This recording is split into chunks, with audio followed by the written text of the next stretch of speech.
In the summer of 2011, Christopher Treadmill, a young man from Ogden, Utah, traveled to North Carolina to a crystalline vortex known as Points of Light Crystal Gallery.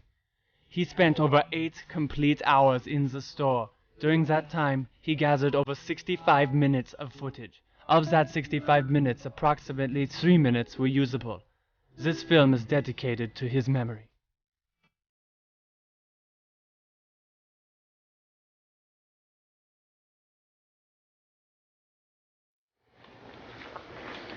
Yeah, so I remember Chris. He showed up one day when there was almost nobody in the store the entire day.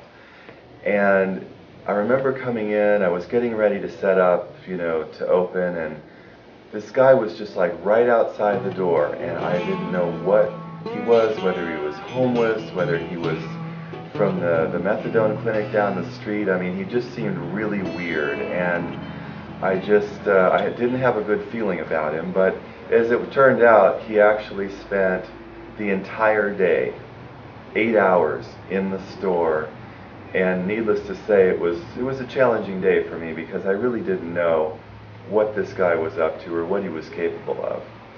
And of course now, with all the footage that's of that day, I really don't understand. I didn't even really notice him filming that much, but there's all of this footage of what happened that day, before the fateful event. And then he just acted really crazy. He was very erratic. He started banging on things like a 2-year-old. He was rambling on about a stone called Shine-a-Light, which I'd never heard of, which turns out that it was from when the Rolling Stones were being filmed by Martin Scorsese in New York City, that Mick Jagger was just so amped that he actually manifested a crystal in the palm of his hand while he was singing Sympathy for the Devil. And that was just, he was outraged that we didn't have Shine-a-Light, that we called ourselves the largest crystal gallery in the southeastern United States, and we didn't have this very pivotal crystal. So that gives you a little idea of the kind of state of mind he was in. At first, he behaved like any normal visitor to the crystal gallery. Christopher spent the rest of the morning doing usual things with the crystals that he loved. He fondled them, caressed them, even meditated with them in an unusual rite of passage he called the hummingbird.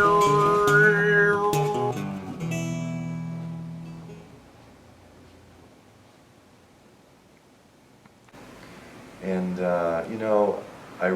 I'm a pretty good judge of people, and I really was wondering to myself all day, is he bipolar?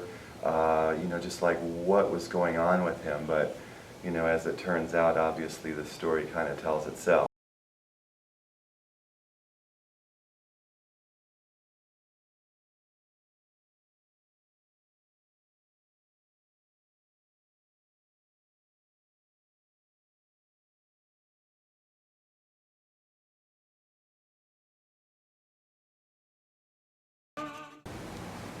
And I remember, I went to lunch, and I actually thought that he had left, but as it turns out, when I came back, he was sleeping under one of the cabinets. He'd sort of stowed away, and then of course, the rest of the day was, some of what you see documented. In this next footage, we see Christopher giving a diatribe that describes his inner workings, his message to humanity. He is angry not with the outside world, but with a part of himself, the part of himself that is a crystal, for having not understood his own kind, or perhaps for understanding them all too well. People think I'm crazy to love crystals so much, but I was born at a gem show. I was born on the floor right next to a big old piece of moldavite. It was a big green stone. And that's what I'm named after, is Christopher, crystals. And I've sworn to protect them. I've sworn to be one of them. I've sworn my allegiance to protect the stone people. A lot of people don't understand that. They say, Christopher, you're crazy. You don't understand the world. You have a problem. I don't think so. I think that the outside world is crazy, and I think that the world needs to change to understand the elements that are here. Nature, real power, real stuff.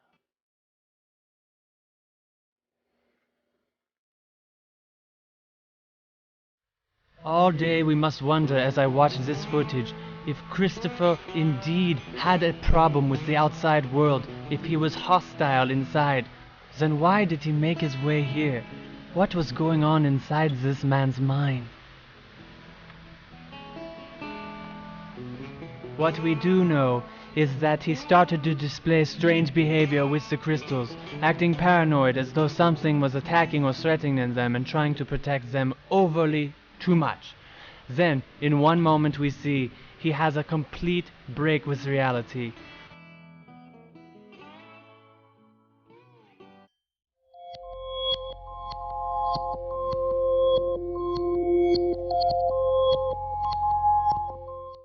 In what is perhaps the most critical moment of the footage, we see Christopher contemplating the nature of the double rainbow, breaking down all reality around him. Oh my god, it's a double rainbow! Absolute double rainbow! What in common psychological circles is known as a double rainbow attack has happened to Christopher Treadmill. From this point on, the footage becomes shaky. Everything is unknown. All we have now is the testimony of Leo McPhee, the last person to see him in his normal physical human body.